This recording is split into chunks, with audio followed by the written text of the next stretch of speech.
Hello दोस्तों, सैलाब प्रकाशन 2017। लेखिका है आपकी चिरपरिचित लता तेजेश्वर रेणुका, मुंबई से। सुनते हैं अगली कड़ी। सुनते हैं अध्याय 14। पावनी को शादी के पहले के दिन याद आए। भोपाल में दीदी पवित्रा की निगरानी में बीए बीएड करने के बाद वह भोपाल से कुछ दूर एक छोटे से गांव में टीचर की पोस्ट पर काम करती थी। दीदी के घर से स्कूल काफ़ी दूर होने से स्कूल के नज़दीक विमेंस हॉस्टल में एक कमरा लेकर रहने लगे। पावनी के साथ सोनम भी उसी हॉस्टल में रहती थी। सोनम इलाहाबाद की रहने वाली थी और पावनी मूल रूप से हैदराबाद की। उन्हें स्कूल जाने के लिए हॉस्टल से कुछ दूर बस स्टैंड से बस पकड़कर जाना पड़ता था। वे दोनों कभी कभी साथ तो कभी अलग अलग जाती थी। स्कूल के 2 शिफ्ट के चलते कभी दोनों का समय अलग हुआ करता था।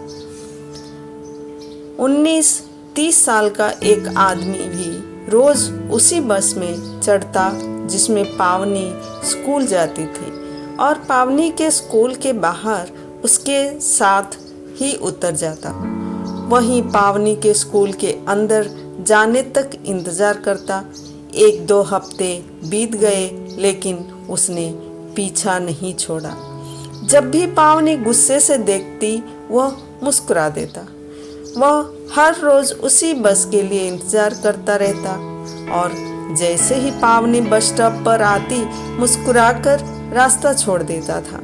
पावनी के उतरने के बाद वह भी बस से उतर जाता। जब तक वह स्कूल के अंदर चली नहीं जाती तब तक उसी बस स्टॉप पर खड़ा रहता। फिर ऑटो लेकर वहां से चला जाता था। पावनी के मन में डर सा बैठ गया। पावनी ने सोनम को उस लड़के के बारे में बताया। सोनम उस लड़के के ऊपर नजर रखने लगी।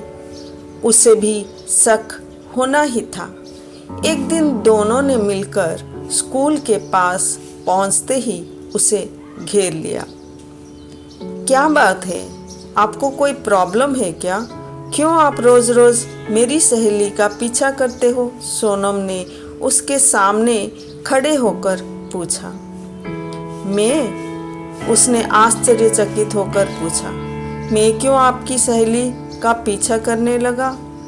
वही तो, और क्या। कुछ दिनों से आप मेरी सहेली का पीछा करते हुए स्कूल आते हो और जब तक वह अंदर चली नहीं जाती यहीं पर खड़े रहते हो। क्या बात है, पुलिस को बुलाऊं क्या? सोनम ने धमकाते हुए पूछा। अरे, बड़ी अजीब बात करती हो आप। क्या बस में आना जाना भी गुनाह है? जी नहीं, पीछा करना गुनाह है, पावनी ने गुस्से से कहा। पीछा? कौन किसका कर रहा है? मैं क्यों किसी का पीछा करने लगा?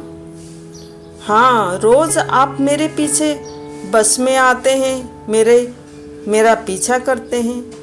क्या बस में जाना भी पाप है या बस को आपने खरीद रखा है? अरे, चोरी तो चोरी, ऊपर से सीना चोरी। अच्छा, अगर मैं कहूँ आप मेरे पीछे आती हैं और मेरा पीछा करती हैं तो मैं क्यों आपका पीछा करने लगी भला? तो मैं क्यों पीछा करूँगा? उसी वक्त वहाँ एक ऑटो आकर रुका। लो, मेरा ऑटो आ गया है, मैं जा रहा हूँ। मेरे पास आपसे लड़ने के लिए वक्त नहीं है। मेरा ऑफिस का टाइम हो रहा है, गुड बाय कहकर ऑटो की तरफ चल पड़ा। चल राम, देर हो रहा है। ऑटो के अंदर से आवाज आई। हाँ निखिल, चल आ रहा हूँ कहकर पावनी को सिर से पांव तक देखकर ऑटो में बैठ गया राम।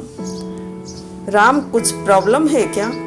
नहीं, कुछ नहीं। लड़कियां भी न जाने खुद को क्या समझ बैठते हैं। क्यों, क्या हुआ? जाने दे, तेरा भी दिमाग खराब हो जाएगा। वे दोनों आगे बढ़ गए। सोनम ने पावनी की तरफ मुड़कर देखा। तू भी ना बेकार में शक करती है, तेरे वजह से मैं भी।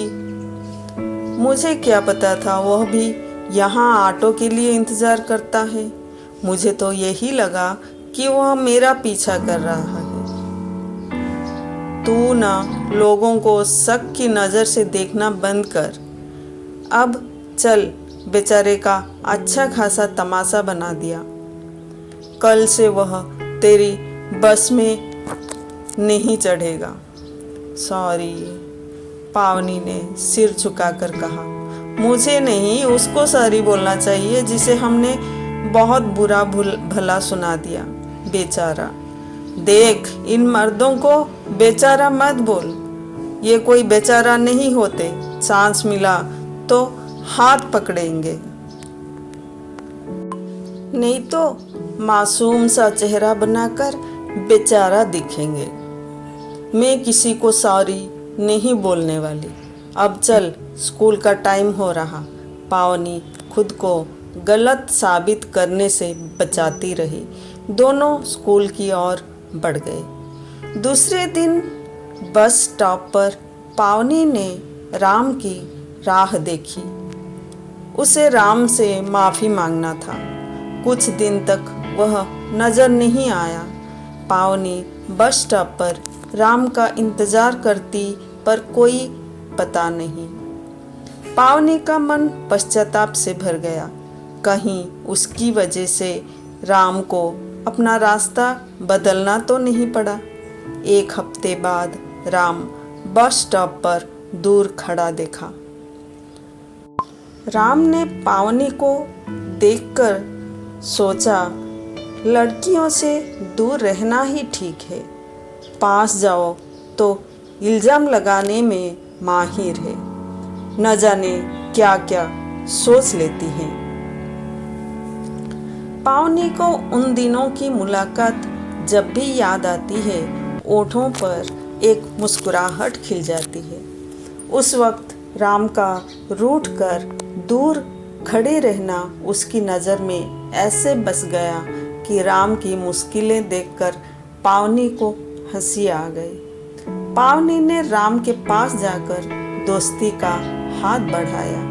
राम ने अनदेखा कर वहाँ से दूसरी ओर चला गया, लेकिन इस बार पावनी ने उसके सामने जाकर कान पकड़कर सॉरी कहा। कुछ समय बाद फिर से उनकी दोस्ती परवान चढ़ने लगी।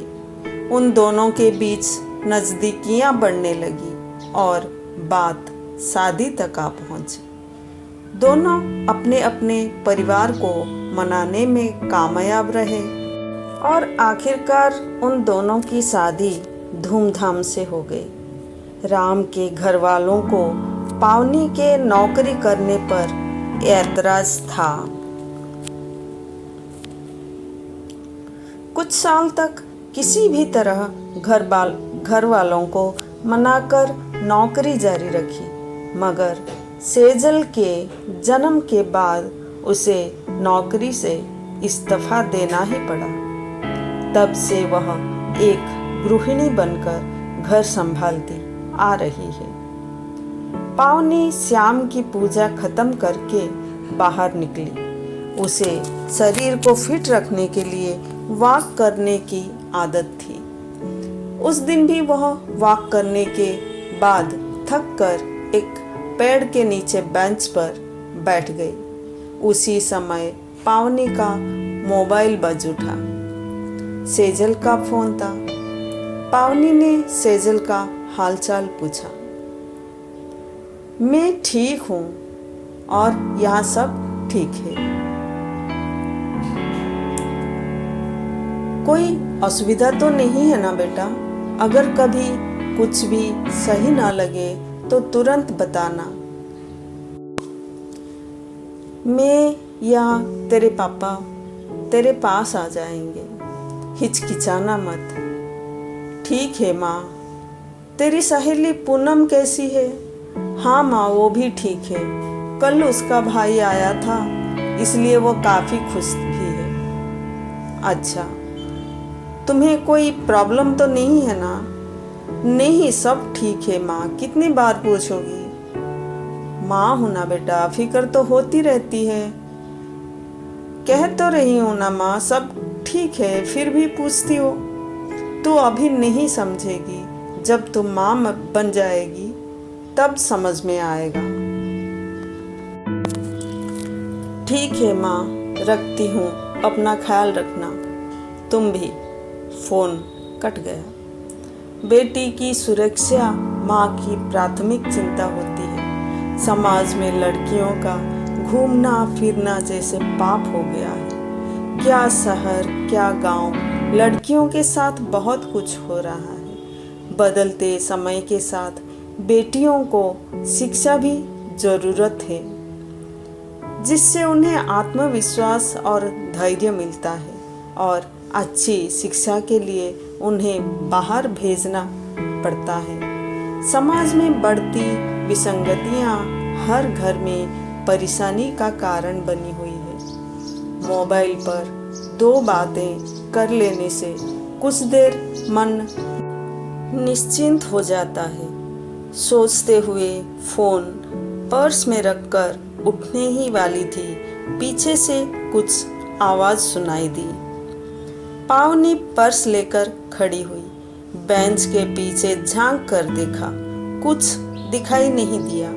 सूरज ढल रहा था, अंधेरा होने लगा था। पावनी जाने के लिए पीछे मुड़ ही रही थी, पीछे फिर से आवाज आई। इस बार उसने इधर उधर देखा, रास्ते पर कोई नहीं था। कुर्सी के पीछे 2 कदम आगे बढ़कर देखा तो एक छोटा सा कुत्ते का पिल्ला पत्तों के ढेर से निकलने का प्रयत्न कर रहा था, लेकिन सूखे पत्तों को पार कर बाहर आने में असमर्थ था। उसके पैर में चोट लगी हुई थी। पावनी ने उसे धीरे से निकालकर बाहर ले आई। वह बहुत ही कमजोर दिख रहा था।